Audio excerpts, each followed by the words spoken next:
السلام علیکم ورحمۃ اللہ وبرکاتہ۔ الحمد للہ ان الحمد للہ نحمده ونستعینه ونستغفره ونعوذ باللہ من شرور انفسنا ومن سيئات أعمالنا من يهده الله فلا مضل له ومن يضلله فلا هادي له وأشهد أن لا إله إلا الله وحده لا شريك له وأشهد أن محمدًا عبده ورسوله يا أيها الذين آمنوا اتقوا الله حق تقاته ولا تموتن إلا وأنتم مسلمون يا أيها الناس اتقوا ربكم الذي خلقكم من نفس واحدة وخلق منها زوجها وبث منهما رجالا كثيرا ونساء واتقوا الله الذي تساءلون به والأرحام إن الله كان عليكم رقيبا يا أيها الذين آمنوا اتقوا الله وقولوا قولا سديدا يصلح لكم أعمالكم ويغفر لكم ذنوبكم ومن يطع الله ورسوله فقد فاز فوزا عظيما أما بعد فإن خير الحديث كتاب الله وخير الهدي هدي محمد صلى الله عليه وآله وصحبه وسلم وشر الأمور محدثاتها وكل محدثة بدعة وكل بدعة ضلالة وكل ضلالة في النار رب اشرح لي صدري ويسر لي أمري واحلل عقدة من لساني يفقهوا قولي اللهم انفعني بما علمتني وعلمني ما ينفعني وزدني علما أعوذ بالله السميع العليم من الشيطان الرجيم بسم الله الرحمن الرحيم ومن آياته أن خلق لكم أزواجا من أنفسكم لتسكنوا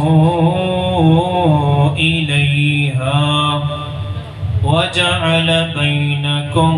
مودة ورحمة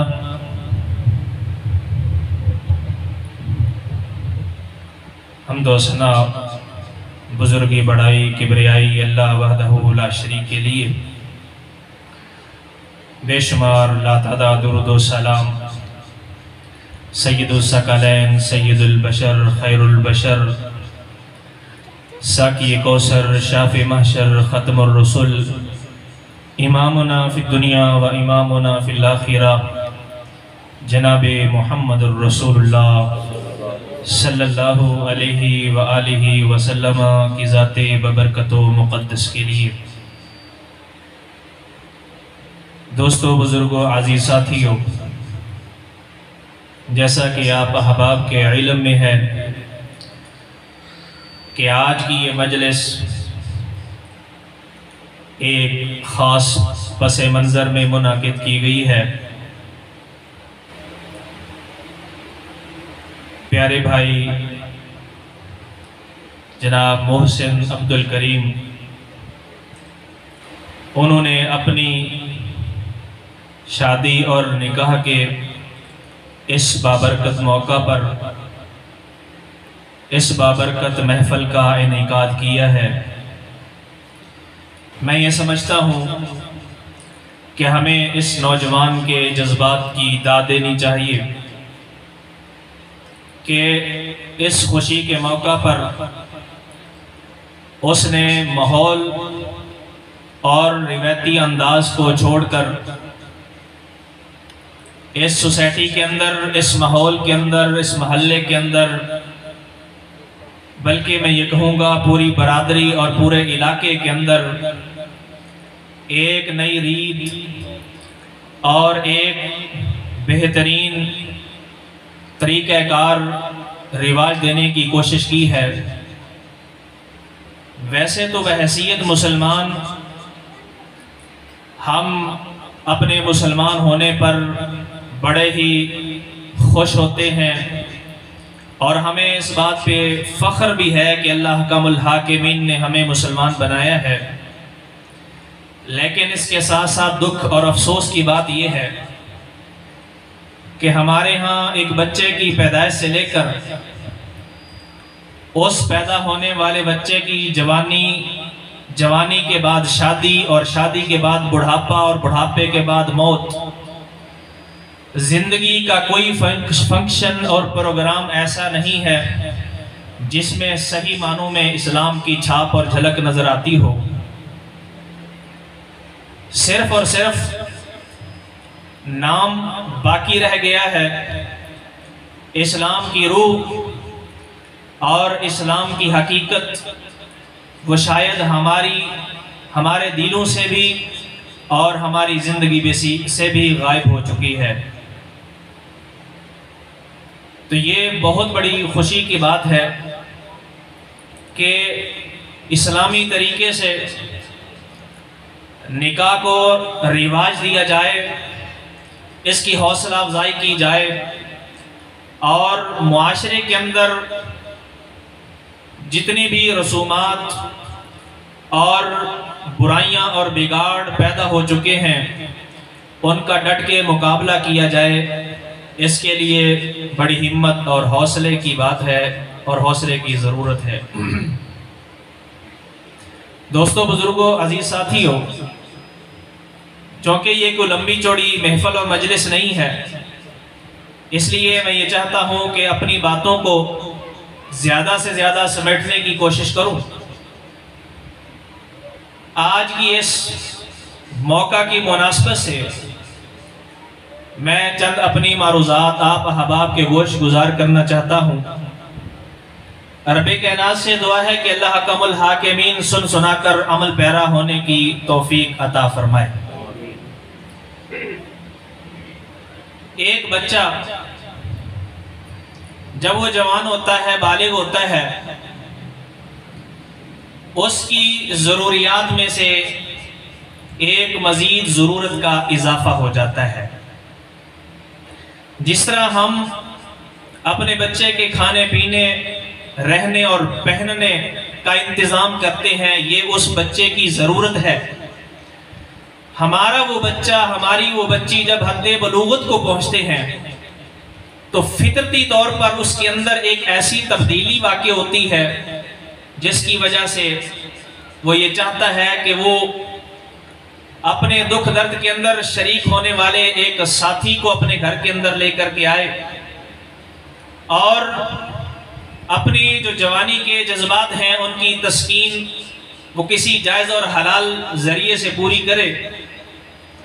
تو جس طرح والدین دیگر ضروریات کو پورا کرتے ہیں، اسی طرح والدین کی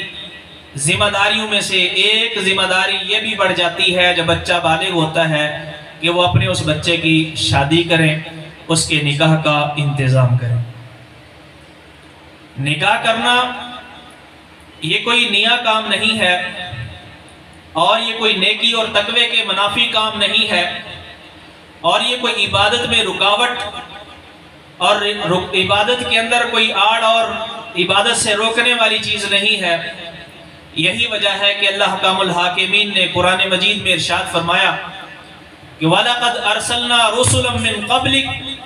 وَجَعَلْنَا لَهُمْ أَزْوَاجًا وَذُرِّيَّةً کہ ہم نے آپ سے پہلے جو رسول اور نبی بھیجے ہیں وہ اللہ تعالیٰ کے چنے ہوئے لوگ تھے، بڑے ہی نیک لوگ تھے، برگزیدہ لوگ تھے، لیکن اللہ تعالیٰ نے ان کی بیویاں اور ان کے لیے اولاد کو اللہ تعالیٰ نے پیدا فرمایا اور ان کی شادیوں کا انتظام فرمایا۔ اور خالق کائنات نے مومنوں کو بھی حکم دیا کہ وَأَنْكِحُوا الْأَيَامَ مِنْكُمْ، تم میں سے وہ لوگ جو شادی کے قابل ہو چکے ہیں لیکن ان کی شادی نہیں ہوئی، یا شادی ہوئی لیکن اس کا رفیق سفر دنیا سے جدا ہو گیا، دنیا سے چلا گیا، یا یہ ہے کہ ان کے آپس میں اتفاق نہ ہونے کی وجہ سے جدائی ہو گئی۔ ایامہ کے اندر ہر وہ نوجوان، ہر وہ مسلمان داخل ہے جس کی بیوی نہیں ہے، اس کی شادی ہی نہیں ہوئی، یا شادی ہوئی لیکن اس کا ساتھی فوت ہو گیا، یا اس نے طلاق دے دی یا طلاق لے لی، تو اللہ حکم الحاکمین نے فرمایا کہ جس کی بیوی نہیں ہے، جس کے ساتھ اس کا رفیق سفر نہیں ہے، اس کی شادی کر دو۔ اور آگے اللہ تعالیٰ نے غلاموں اور لونڈیوں کی شادی کا بھی حکم دیا، اور اس کے بعد اللہ تعالیٰ نے ارشاد فرمایا کہ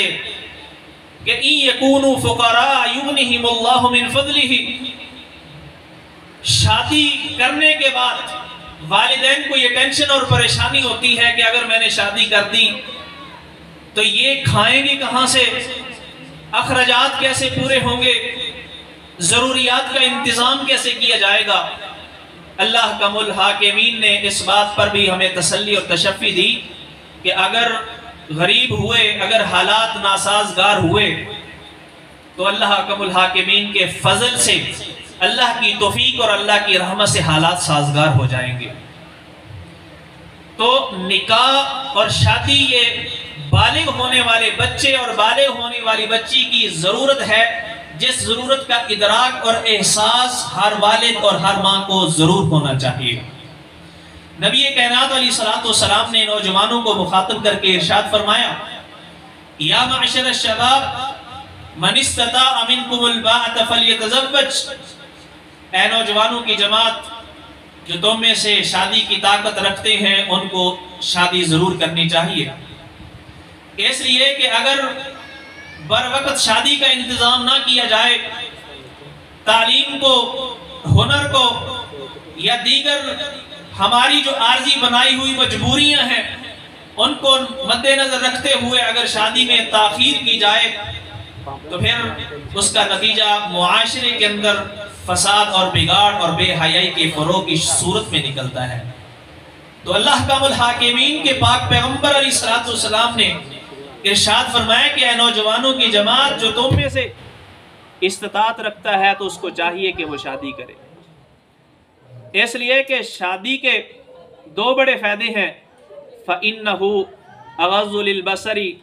وَأَحْسَنُ لِلْفَرْجِ، شادی کرنے کے بعد آنکھوں میں حیا پیدا ہو جاتا ہے اور انسان کی عزت محفوظ ہو جاتی ہے۔ آج ہم جس معاشرے کے اندر جی رہے ہیں، جس معاشرے کے اندر بے حیائی کو فروغ دیا جا رہا ہے، جس معاشرے کے اندر مسلمان ہی پردے پر نکتہ چینی کرتے نظر آتے ہیں، جس معاشرے کے اندر باپرد بیٹی اور باپرد بہن کا جینا مشکل ہو جاتا ہے، جس معاشرے کے اندر میک اپ کے اندر اس قدر ترقی ہو گئی ہے کہ عورتیں جب میک اپ کرتی ہیں تو اپنے میک اپ کو دکھلانے کے لیے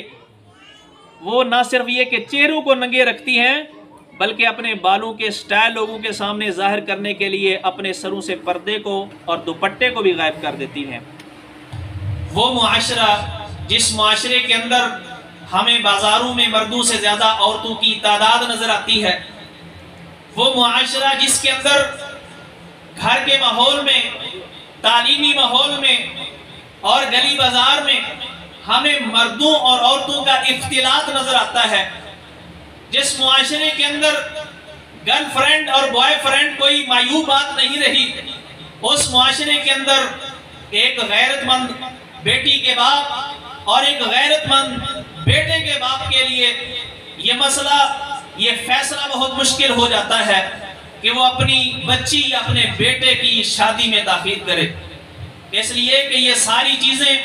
یہ سارے مناظر اور یہ سارے فسادات اس کی نظر میں ہوتے ہیں. تو اس لیے نبی کریم علیہ السلام کی اس حدیث کی روشنی میں یہ ہر والد کی ذمہ داری ہے کہ وہ اپنے بیٹے اور اپنی بیٹی کی شادی میں تاخیر نہ کرے، بلکہ اگر اللہ تعالیٰ نے وسعت دی ہے، استطاعت دی ہے، تو فوراً شادی کے انتظامات کیے جائیں. لیکن یہاں پر میں اپنے نوجوان بھائیوں کو بھی کہوں گا کہ اللہ تعالیٰ نے، اللہ کے پیغمبر نے استطاعت کی شرط لگائی ہے. وہ گھر کا ماحول جس کے اندر ایک ہی کمرے کے اندر والدین اپنے بچوں کے ساتھ رہتے ہیں، اگر بیٹا بالغ ہو چکا ہے اور وہ یہ چاہتا ہے کہ میرا یہ حق میرے والدین پورا کریں، اس کو ساتھ یہ بھی سوچنا چاہیے کہ یہ بھی میری ضرورت میں، استطاعت میں شامل ہے کہ میں اپنے لیے کم سے کم اگر الگ گھر نہ صحیح تو الگ کمرے کا انتظام کروں، اس کے لیے محنت کروں، کوشش کروں، کمائی کروں، تاکہ ایک الگ ماحول جو ہے وہ دستیاب ہو سکے. ہمارے معاشرے کے اندر عموماً جوائنٹ فیملی کا سسٹم چلتا ہے، جس میں یہ ہوتا ہے کہ جب 3-4 بھائی وہ ایک ہی حویلی کے اندر رہتے ہیں، اور بلکہ یہاں تک ہوتا ہے کہ ہر ایک شادی شدہ جوڑے کو الگ کمرہ بھی نہیں ملتا، تو پھر کیا ہوتا ہے؟ نتیجہ لڑائی اور اختلافات کی شکل میں نکلتا ہے. اگر اللہ تعالیٰ نے استطاعت دی ہے تو والدین کو، اولاد کو مجبور نہیں کرنا چاہیے کہ وہ ہمارے ساتھ ہی رہیں، 5 بھائی اکٹھے رہیں اور ایک ہی ماحول کے اندر، ایک ہی 4 دیواری کے اندر رہیں. نبی کریم علیہ السلام کی جو مدینے کے اندر 9 ازواج تھیں، ہر زوجہ کے لیے، ہر بیوی کے لیے الگ حویلی اور الگ مقام تھا. آپ علیہ السلام نے ایک ہی گھر کے اندر ساری بیویوں کو نہیں رکھا. اگر ایک گھر کے اندر نبی کریم علیہ السلام کی سنت کو دیکھا جائے کہ آپ نے ایک ہی گھر کے اندر اپنی ہی بیویوں کو نہیں رکھا، تو پھر ایک ہی گھر کے اندر جب ایک سے زیادہ فیملیاں رہیں گی تو پھر پردے کے مسائل بھی ہوں گے،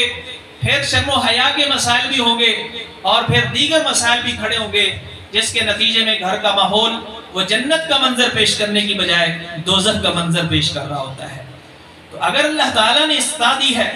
میں یہ نہیں کہتا کہ جوائنٹ فیملی یہ شرعی لحاظ سے حرام ہے، ناجائز ہے. نہیں، بہت ساری فیملی ایسی بھی ہوتی ہیں جو اکٹھی رہتی ہیں لیکن اس اپنے گھر کے اندر ایک نظام قائم کرتے ہیں اور ایک اسلام کے دستور اور قانون کے مطابق زندگی بسر کرتے ہیں. ہمارے دوست تھے حضرت شفقت الرحمان مغل صاحب، بعض ساتھی جانتے ہوں گے فیس بک وغیرہ پر، وہ ہمارے ساتھ ادھر سٹیانہ میں بھی پڑھتے رہے اور پھر اس کے بعد مدنی یونیورسٹی کے طرف چلے گئے، ایم فل کر کے وہاں سے فارغ ہوئے ہیں، اور قاری صہیب میر محمدی صاحب حافظ اللہ ان کے مدرسے میں وہ نائب شیخ الحدیث ہیں، مسلم شریف پڑھاتے ہیں. تو وہ اپنے گھر کا ماحول بتاتے ہیں کہ ہمارے گھر کے اندر ہم 4-5 بھائی اکٹھے رہتے ہیں، لیکن ہماری والدہ نے پورے گھر کا ایک نظام بنایا ہوا ہے. کوئی بھی عورت جب کچن میں ہے، کسی مرد کو کچن میں جانے کی اجازت نہیں ہے. ہر ایک نے جب گھر میں آنا ہے تو اپنے کمرے کے اندر رہنا ہے، باہر آنا ہے دستک دینی ہے، آواز دینی ہے. یعنی ایک منظم طریقے سے انہوں نے، اگرچہ ایک ہی ماحول میں رہتے ہیں لیکن اسلام کے مطابق رہتے ہیں، اور ہر ایک کی ذمہ داریاں تقسیم کر دی گئی ہیں، جس کی وجہ سے کوئی لڑائی اور کوئی اختلاف نظر نہیں آتا. تو پیارے بھائیوں، شادی ایک بنیادی ضرورت ہے، انبیاء کی سنت ہے، نبی کائنات علیہ السلام کی سنت ہے، آپ کی تعلیمات ہیں. اس کے لیے جہاں تک ہو سکے جلد سے جلد انتظامات کیے جائیں تاکہ معاشرے کے اندر جو بگاڑ اور فساد ہے اس کی روک تھام کی کوشش کی جائے. اس کے بعد جب ہم شادی کرنے کا ارادہ کرتے ہیں تو پہلی چیز رشتے کا انتخاب ہوتا ہے، اور جب ہم رشتہ دیکھتے ہیں تو ہماری عورتیں خاص طور پہ ان کی یہ کوشش ہوتی ہے کہ وہ ایسی لڑکی دیکھیں کہ جس جیسی حسین پوری دنیا کے اندر نہ مل سکے. وہ ایسے ان کا حسن کا انتخاب کرتی ہیں گویا کہ پورے ملک کے اندر، پوری سوسائٹی کے اندر انہوں نے مقابلہ حسن کروانا ہے، جس کے اندر وہ چاہتی ہیں کہ ہماری جو دلہن ہے وہ اس مقابلے کو جیت سکے۔ حالانکہ حسن دیکھنا، حسن کا انتخاب منع نہیں، مال و دولت دیکھنا منع نہیں، خاندان دیکھنا منع نہیں، لیکن نبی کائنات علیہ السلام کی اس حدیث کو ضرور سامنے رکھیں کہ آپ علیہ السلام نے ارشاد فرمایا کہ تنکح المرأۃ لاربع، عورت سے جب شادی کی جاتی ہے، کسی لڑکی کا انتخاب کیا جاتا ہے تو عموماً انسان 4 چیزیں دیکھتا ہے، اس کا حسن، اس کی خوبصورتی، اس کا نیا نقش دیکھتا ہے، یا پھر رشتہ ڈھونڈنے والا وہ لڑکی کے خاندان کو دیکھتا ہے، یا پھر وہ لڑکی کے مالدار ہونے کو دیکھتا ہے، اسی طرح لڑکی والے لڑکے کے مالدار ہونے کو، اس کی مالداری کو، مال و دولت کو دیکھتے ہیں، اور چوتھی چیز دین کو دیکھا جاتا ہے، دینداری کو دیکھا جاتا ہے، نماز روزے کو دیکھا جاتا ہے، پردے کو دیکھا جاتا ہے۔ آپ علیہ السلام نے ارشاد فرمایا فَاظْفَرْ بِذَاتِ دین، اگر گھر کے اندر سکون چاہتے ہو، کامیابی چاہتے ہو، تو پھر باقی چیزیں نہ بھی ملیں، دین کو اختیار کر لو۔ اللہ اکبر۔ تو اس حوالے سے بھی ہمارے یہ بھائی محسن وہ بڑی مبارکباد کے لائق ہے کہ انہوں نے، ان کے والدین بھی مبارکباد کے لائق ہیں، انہوں نے اس رشتے کی تلاش میں دینداری کا انتخاب کیا ہے اور ایک دیندار گھرانے اور دین پڑھی ہوئی لڑکی کا انتخاب کیا ہے۔ اللہ تعالیٰ سے دعا گو ہوں کہ اللہ تعالیٰ یہ جو مستقبل کے اندر بننے والی جوڑی ہے، اللہ تعالیٰ یہ جوڑی سدا سلامت رکھے اور ان کے اس ملاپ کو اللہ تعالیٰ لوگوں کے لیے مثال اور نمونہ بنائے۔ تو رشتے کے انتخاب کے بعد جب ہم منگنی کے پروگرام کرتے ہیں، یہاں پہ میں مختصر طور پہ چند رسومات کے حوالے سے اپنا دل کا دکھڑا بیان کرنا چاہتا ہوں، بلکہ صرف میرا یہ درد نہیں ہے، ہر اس غریب والد کا درد ہے جب اس کے گھر کے اندر بچی یا بچے کی پیدائش ہوتی ہے تو پھر اس کو سب سے پہلے اس کی شادی کی فکر پڑ جاتی ہے، شادی کے اخراجات، اگر بیٹی ہے تو اس کے لیے جہیز کے انتظامات، اور اگر بیٹا ہے تو پھر ولیمے وغیرہ کے انتظامات، بارات کے انتظامات اور دیگر انتظامات، اس چیز کی ٹینشن اور پریشانی لاحق ہو جاتی ہے۔ تو جب ہم منگنی کرتے ہیں، میں ایسے اپنے دوستوں کو، رشتہ داروں کو بھی جانتا ہوں کہ جن کے حالات انتہائی وہ پریشان کن ہیں، لیکن انہوں نے جب اپنے بچے یا اپنی بچی کی منگنی کی تو 50-60 ہزار روپے صرف منگنی پہ خرچ کر دیے۔ یہ جو کھانے وغیرہ کی انتظامات ہیں، اس کے علاوہ ہمارے ہاں پھر سونے کی انگوٹھیوں کا تبادلہ چلتا ہے، اور پھر صرف گھر کے تمام افراد نہیں، چاچے تائے مامے اور دیگر تمام رشتہ داروں کے سوٹ کا تبادلہ بھی ہوتا ہے، اور دیگر مٹھائی کے ڈبے بھی ان کے تبادلے بھی ہوتے ہیں۔ الغرض ہم نے وہ رسم جو ایک بالکل ہی سادہ صرف اقرار کی صورت میں ایک رسم اسلام نے ہمیں دی تھی، ہم نے اس کو اتنا پیچیدہ بنا دیا کہ منگنی کرنے کے لیے بھی ہم ٹائم مانگتے ہیں کہ ابھی ہمارے حالات ٹھیک نہیں، ہم کوئی پیسوں کا انتظام کر لیں تو پھر ہم جو ہے وہ منگنی کی تقریب کریں گے۔ تو میں یہاں اس مبارک موقع پہ عرض کرنا چاہتا ہوں کہ آپ یہ نہ دیکھیں کہ فلاں نے ایسا کیا، فلاں نے ایسا کیا، فلاں نے لاکھ روپے خرچ کیے، فلاں نے اتنے انتظامات کیے، اتنے جوڑوں کا انتظام کیا، میری ناک کٹ جائے گی۔ بھائی اللہ اکبر، لوگوں کے ہاں آپ اپنی قدر، اپنی یہ جو ناجائز رسمیں ہیں اس کے ذریعے سے مقام نہ بنائیں۔ اللہ کے ہاں مقام ہونا چاہیے، اللہ کے ہاں عزت ہونی چاہیے۔ لوگوں کے ہاں آپ جو مرضی کر لیں، آپ عزت صحیح معنوں میں عزت حاصل نہیں کر سکتے۔ مجھے یاد آ گیا ایک واقعہ، ایک مولانا صاحب بلکہ شیخ الحدیث رحمت اللہ علیہ، مولانا عتیق اللہ صدفی حفظہ اللہ تعالیٰ کے شیخ محترم تھے، تو وہ بتاتے ہیں کہ ہمارے استاد محترم نے جب اپنی بچیوں کی شادی کی، انتہائی سادہ تقریب، بارات میں 2-4 بندے تھے اور وہ بھی گدھے پہ آئے، پرانے زمانے کی بات ہے، انتہائی سادہ تقریب۔ جب تقریب سے فارغ ہوئے تو مکان کی چھت پہ چڑھ کے کہنے لگے، لوگوں دیکھ لو،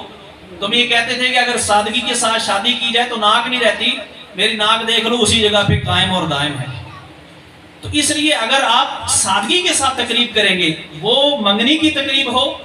وہ نکاح کی تقریب ہو، وہ ولیمے کی تقریب ہو،